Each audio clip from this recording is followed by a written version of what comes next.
The scent of disinfectant and fear hung thick in the air of Seoul Medical Center's Level 1 trauma bay. Nimra Mitchell's hands moved with practiced precision through blood, so much blood, as monitors shrieked their warnings into the harsh fluorescent glare. The man on her table was dying, bullet wounds blooming across his chest like crimson flowers, his life draining onto sterile white sheets faster than her team could replace it. "Stay with me," she commanded in flawless Korean, her British accent barely noticeable beneath the authority in her voice. Her pale hands, freckled and sure, pressed gauze against spurting arterial spray while her green eyes tracked every monitor, every heartbeat, every desperately fading breath. Around her, nurses and residents moved like a choreographed dance, responding to her calm directions even as their own hands shook. The overhead lights buzzed, one of them flickering in that maddening way that made everything look sickly and green. But Nimra's focus never wavered, even as her jaw clenched so tight her teeth ached, even as exhaustion pulled at her bones after 18 straight hours on shift. This was her 5th gunshot victim this month. Seoul's underground war was bleeding into her operating room, and she was getting tired of patching up monsters. Blood pressure dropping, her scrub nurse said, voice tight with controlled panic. "Not today," Nimra whispered, more to herself than anyone else. Her fingers found the bleeder, clamped it. "I said not today." 3 hours later, the man was stable, stitched, and sedated. Nimra stood under the locker room's fluorescent lights, equally harsh, equally unkind, and watched her reflection slowly come back into focus. Blood had soaked through her scrub top, dried now against her skin. Her auburn hair had escaped its surgical cap and stuck to her forehead in sweaty strands. Dark circles shadowed her eyes, making her look older than 29. Her hands finally started shaking. She gripped the edge of the sink, white-knuckled, and let the tremors run their course. This was the price of adrenaline, the aftermath nobody talked about. The crash after you'd held death at bay with nothing but skill and stubbornness and sheer refusal to let it win. "You saved him." Minji appeared with terrible vending machine coffee, her presence warm and familiar. "That's the 4th impossible save this week. The newspapers are starting to call you Seoul's White Angel." Nimra snorted, accepting the coffee. "Bit on the nose, isn't it? White woman in Korea performing miracles?" She took a sip and grimaced. "This is genuinely awful." "I know." Minji smiled. "But it's hot and has caffeine, which makes it perfect." "Seriously though, Nim. That man should be dead." "The paramedics said so. The ER doc said so. But you just wouldn't let him die." "There are no miracles," Nimra said tiredly, stripping off her blood-crusted gloves. "Just training and stubbornness. And caffeine. Mostly caffeine." What she didn't say, what she couldn't say, was that every life she saved felt like penance. Like maybe if she stitched enough bodies back together, she could forgive herself for the ones she'd lost.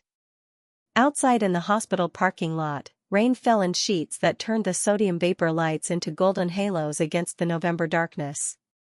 Park Jae-sung stood motionless beneath that deluge, expensive Italian suit soaking through, each raindrop catching light like liquid amber before sliding off his shoulders. His second-in-command, Kong Min-ho, held an umbrella that Jae-sung ignored entirely. His dark eyes, black as ink, cold as winter, remained fixed on the hospital's 4th-floor windows with an intensity that made the muscle in his jaw jump, made his teeth grind together until his skull ached. Through those windows, he could see her. The foreign doctor who'd just fought death with such fierce determination that it had stolen his breath. Even from this distance, even through rain-blurred glass, she was striking. Pale skin luminous under those unflattering fluorescent lights. Auburn hair escaping its pins. And the way she moved, purposeful, powerful, absolutely refusing to accept defeat. Something stirred in Jae-sung's body. Something shocking and impossible. Heat spread through his abdomen and lower, sudden and devastating, blood rushing to places it hadn't gone in 14 months. Not since the car bombing that had shattered his spine and killed his ability to function as a man. The doctors had been clear: nerve damage, psychological trauma, permanent impotence. He'd accepted it, buried that part of himself alongside his capacity for trust, and become something harder.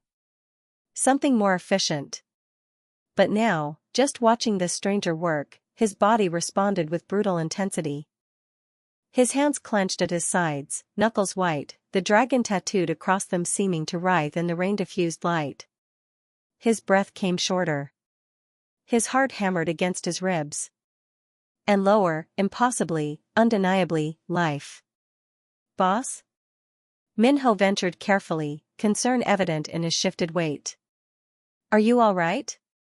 Find out everything about her, Jae-sung said quietly, his voice rough. Everything. If you want to know what happens when a British surgeon catches the attention of Seoul's most dangerous man, keep watching. Because this story is about to get intense. Over the next 3 weeks, Jae-sung became a ghost.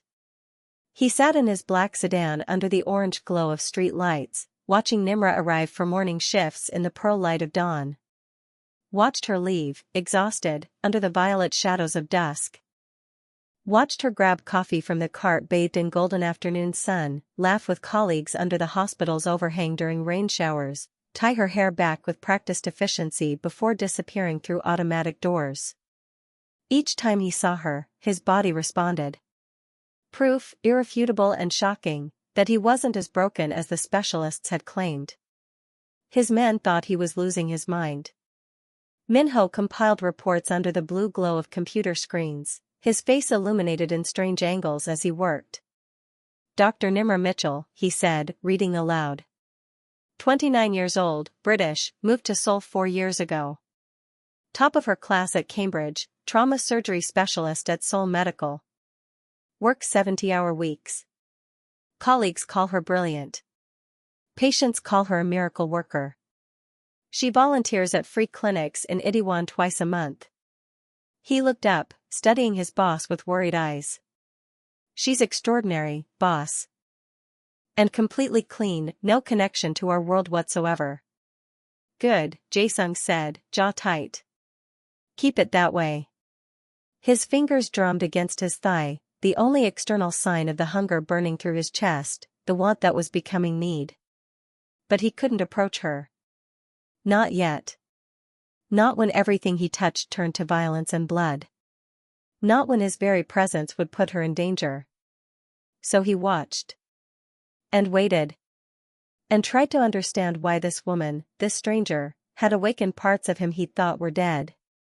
The attack happened under the sickly yellow lights of Gangnam Station at 1:47 a.m. Nimra descended the stairs, exhaustion making her movements slow, earbuds blocking out the world with a Coldplay song she'd listened to 1,000 times. The station was nearly empty, just her and scattered drunk salarymen and the ever-present hum of fluorescent lights casting deep shadows between support pillars. She felt it before she saw it, that prickling awareness that lifted every hair on her arms, that dropped her stomach like an elevator in free fall. The instinct women develop, the one that knows when you're being hunted. She pulled out one earbud. 3 men materialized from shadow into light, fanning out to block her path. The leader held a knife that caught the fluorescence with a dull, hungry gleam. Your bag, he said in Korean. Now. Nimra's heart hammered so hard she could taste it, metallic and sharp, but her face remained calm. Her voice stayed steady despite the cold sweat breaking between her shoulder blades. I'm a doctor, she said, her Korean perfect. There's nothing valuable except medical supplies. You don't want to do this.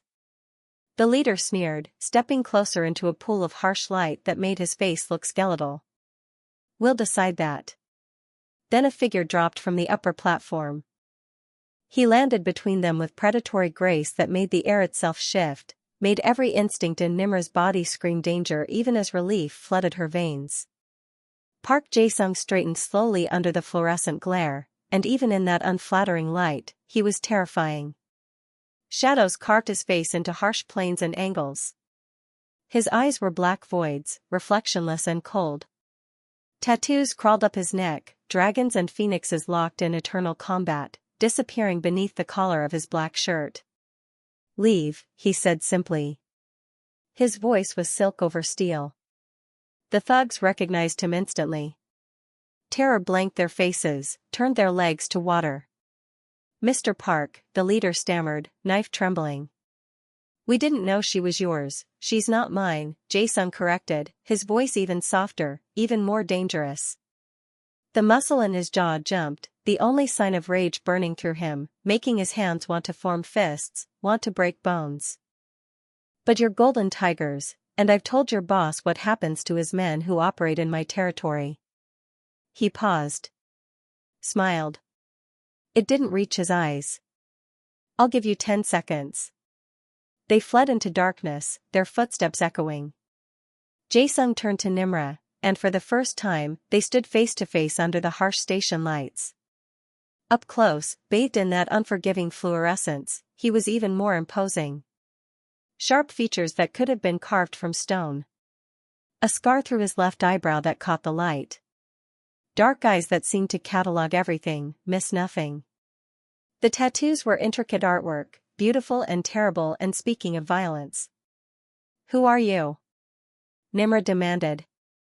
Her voice stayed steady despite her racing heart, despite the way her legs felt liquid. Someone who was in the right place at the right time. His voice was different now, less cold, almost human. You followed me. Not a question. Observant. He liked that. Yes. Why? He hesitated, searching for words, his chest tight with something between need and fear. You saved someone important to me. 3 weeks ago. The gunshot victim. He worked for you, Nimra said flatly, puzzle pieces clicking together with cold clarity. Your organized crime. Korean Mafia. Crime lord is more accurate, Jae-sung said, his honesty surprising even himself. Well, Mr. Crime Lord. Nimra's voice hardened, her fingers tightening on her bag strap, the only outward sign of her nerves. I don't want your gratitude or your protection. I save lives. That's my job. Your job puts you in danger. From people like you, she shot back, and he saw fire in her green eyes, absolute refusal to be intimidated. It made something crack open in his chest. Your presence puts me in more danger, not less. Those men were your enemies, which means being near you makes me a target. The logic was sound. It cut him deeper than any blade. His jaw clenched, his hands opening and closing at his sides. Have dinner with me. The words came out rougher than intended. Absolutely not. Why not?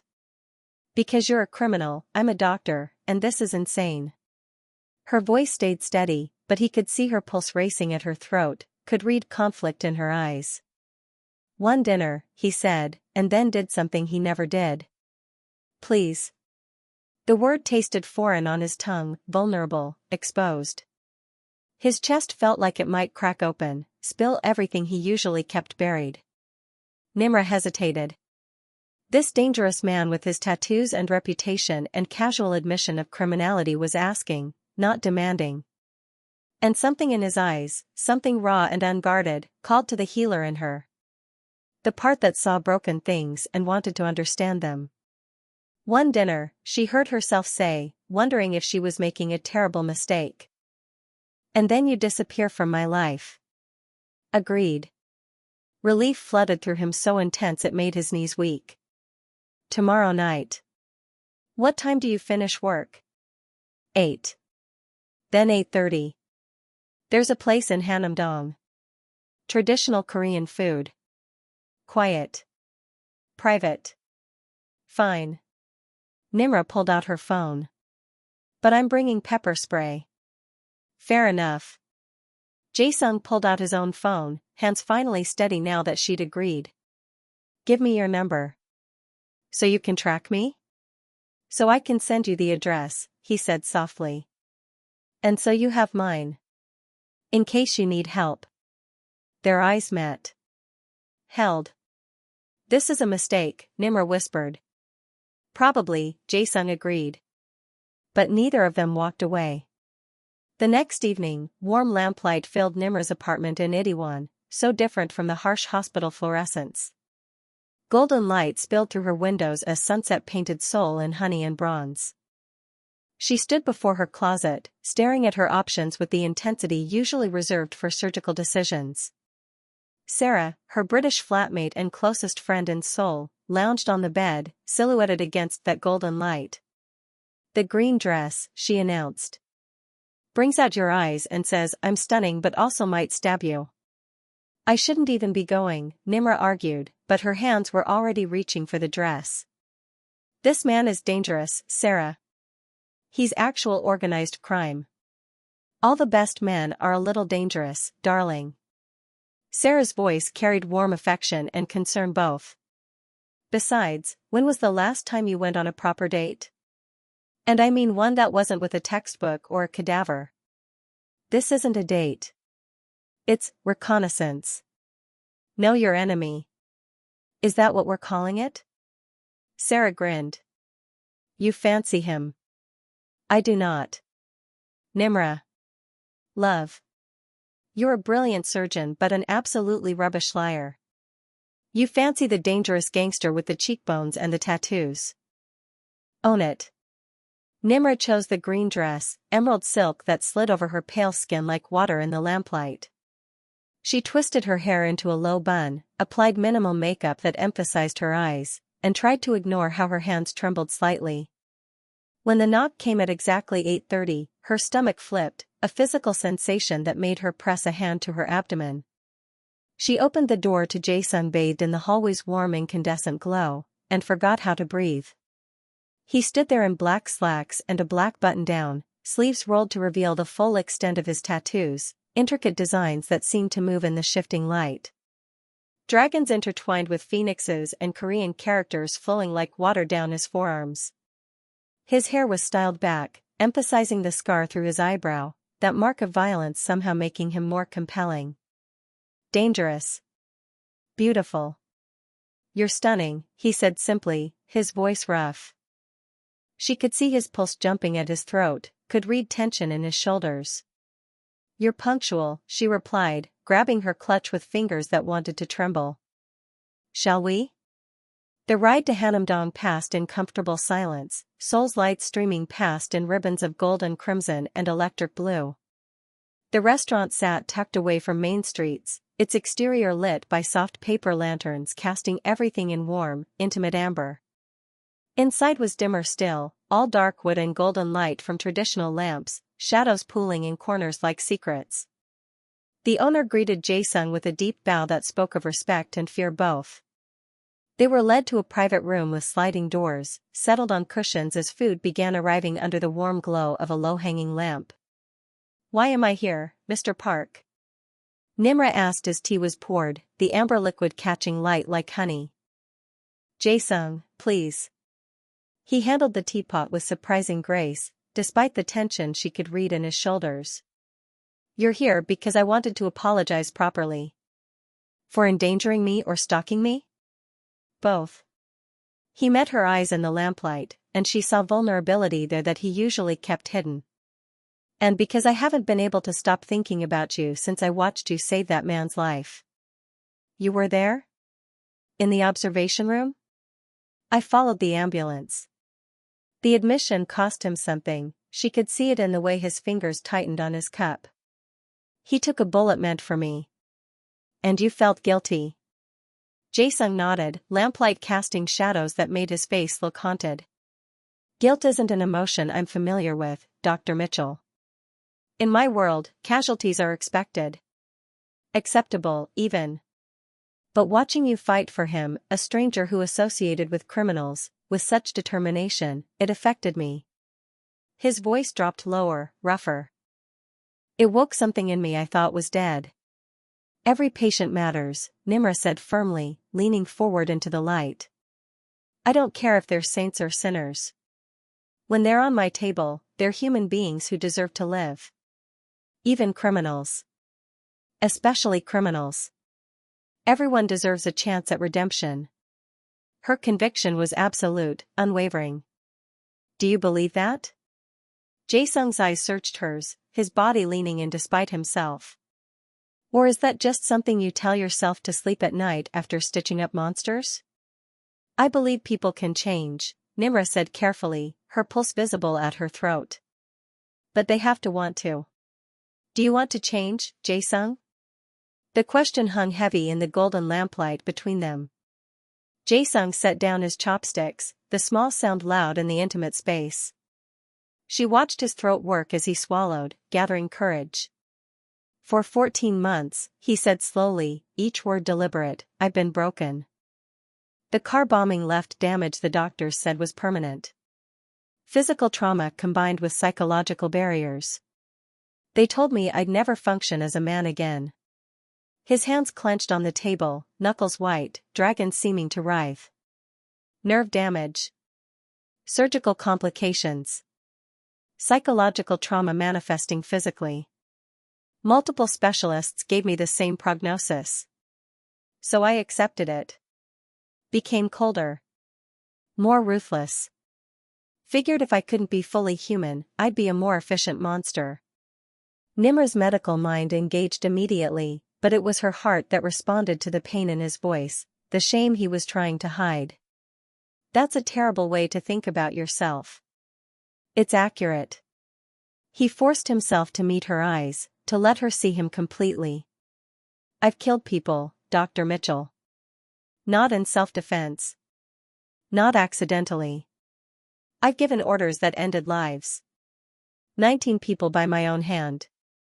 His voice was flat, factual, but she could see the weight of it. Hundreds more by my commands. I'm not a good man. Then why are you here? Her voice was gentle but firm. Why have dinner with a doctor who saves lives when you take them? Because watching you work, hearing your voice, even just being near you, something changed. His hands unclenched slowly, reaching across the table toward hers but not quite touching, hovering in the warm light between them. For the first time in 14 months, my body responded. The doctors were wrong.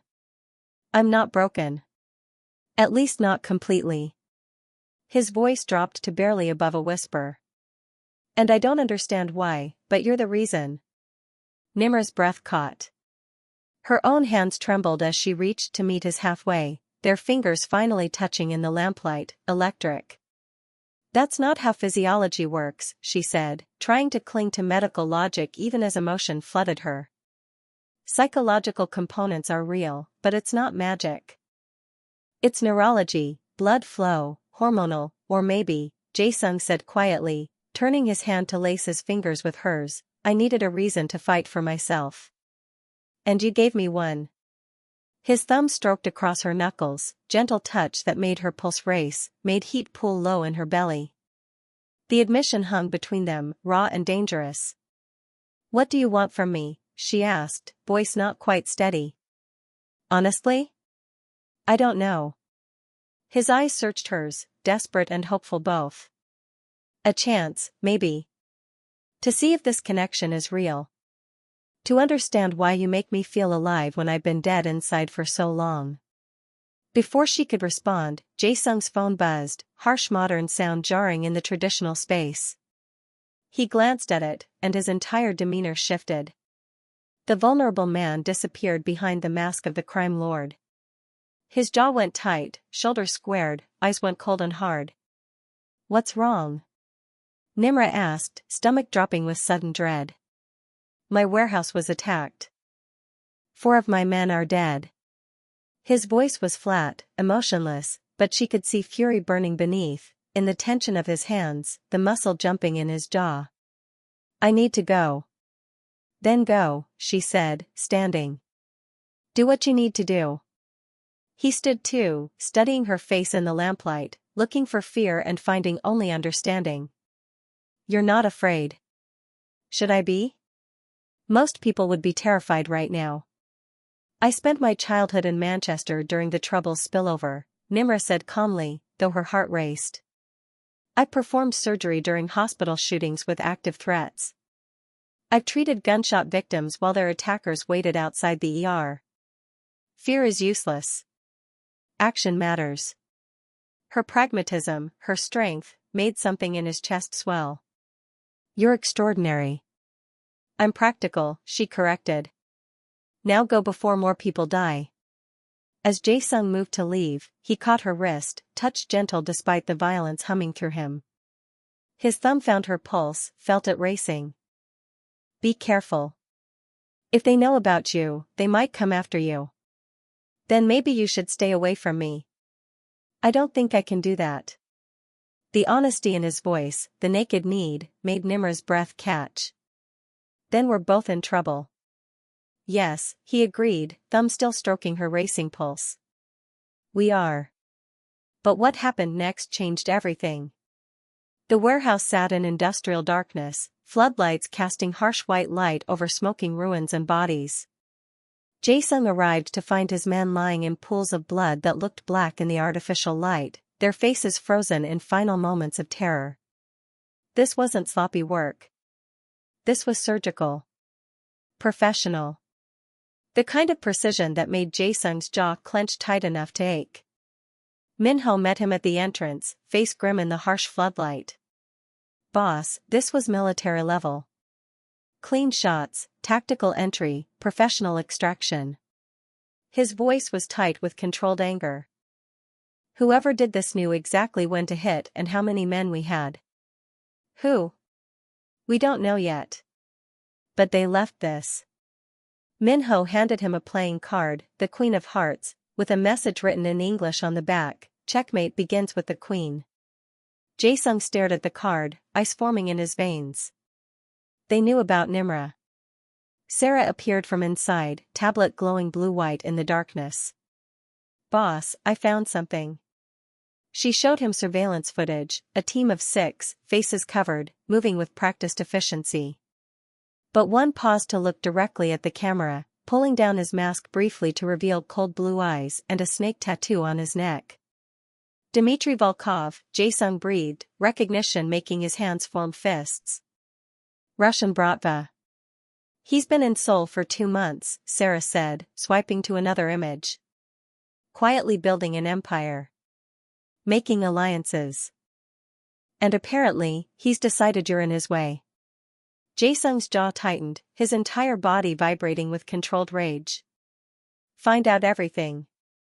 Where he sleeps, who he works with, what he wants. His voice was ice over steel. And double security on the doctor. Minho frowned. Boss, she's not involved, she is now, Jae-sung said flatly, and they could all hear it, the finality, the claim. Volkov is too smart not to have noticed my interest. If he thinks she's my weakness, he'll use her. 3 days passed in harsh fluorescent hospital lights and dark Seoul nights. Nimra noticed the security immediately, that prickling awareness that made her constantly check over her shoulder. The same guard always in the lobby. A black car, always 3 vehicles behind her taxi. She told Min-ji over lunch in the cafeteria's unforgiving overhead lights. I'm being followed. He's protecting you, Min-ji said, picking at her rice. It's actually kind of romantic. It's invasive. I didn't ask for bodyguards. Better than needing them and not having them. Min-ji's voice turned serious, eyes meeting Nimra's with real worry. If he has enemies who know about you. Am I in danger? Min-ji's expression was answer enough. Nimra's phone buzzed. Unknown number. She answered, expecting Jae-sung. Dr. Mitchell, a voice said in accented Korean, cold as winter. My name is Dmitry Volkov. I believe we should talk about your boyfriend. Nimra's blood turned to ice. He's not my boyfriend. No? Then you won't mind if something unfortunate happens to him. Or to your pretty friend. What's her name? Dr. Park Min-ji? The line went dead. If you think Nimra should tell Jae-sung, comment below. But wait until you see what she decides next. Nimra sat frozen, terror flooding her in cold waves. Min-ji was watching her with growing alarm. Nim? What's wrong? Nothing, Nimra lied, the word tasting bitter. I have to go. The next afternoon, pale winter sunlight filtered through Dongdaemun Design Plaza's modern architecture, creating interesting shadows among crowds of tourists and shoppers. Nimra stood in one of those shadows, heart hammering so hard she felt it in her throat, hands clenched at her sides. She spotted Volkov immediately, tall, blonde, cold blue eyes finding her like a predator spotting prey. "Dr. Mitchell," he greeted in English, accent thick.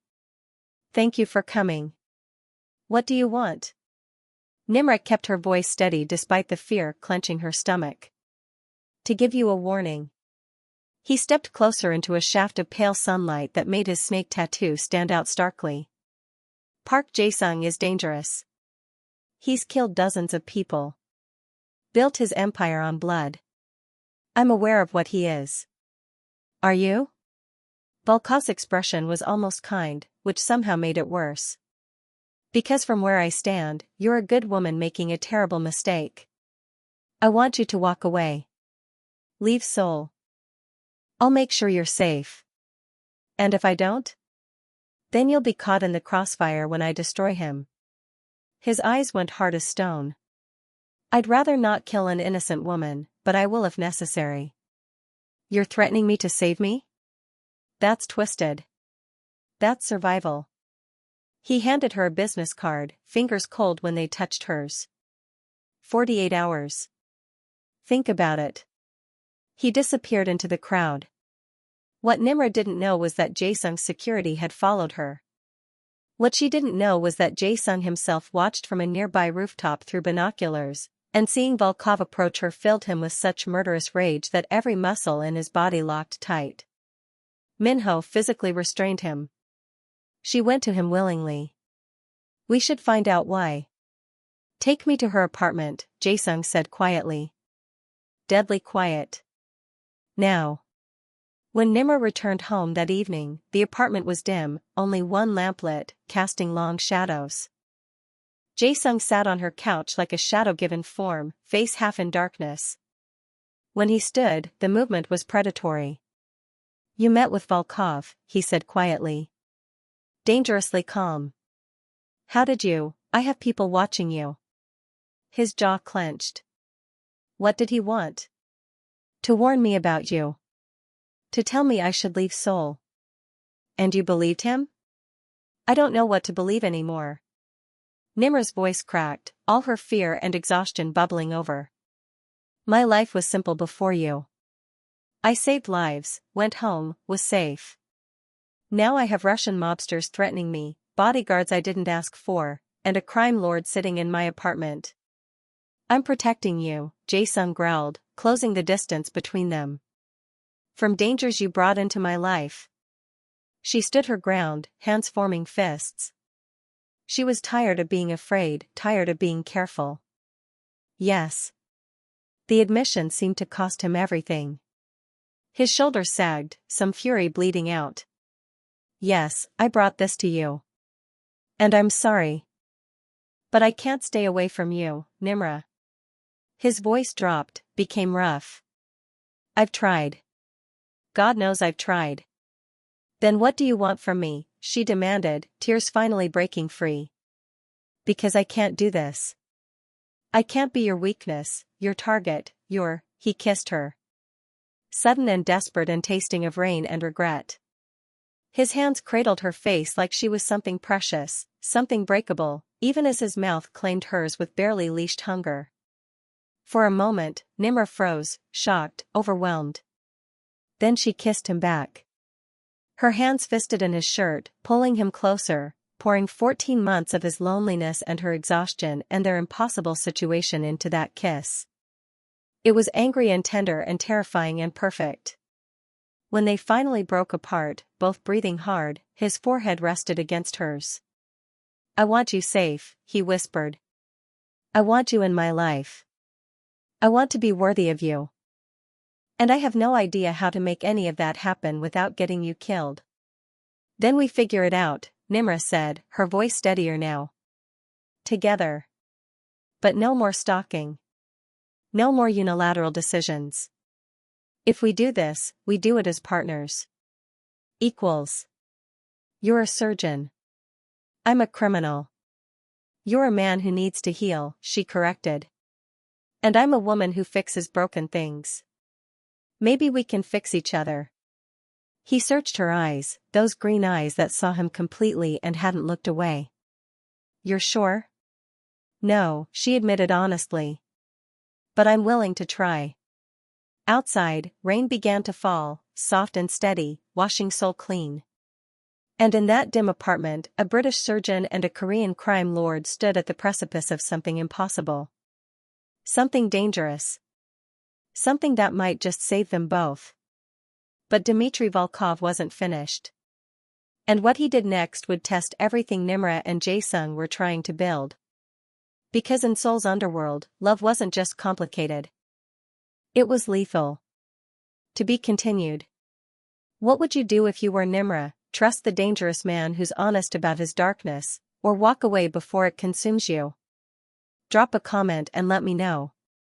And don't forget to like, subscribe, and hit that notification bell for episode 2, where love and danger collide even harder.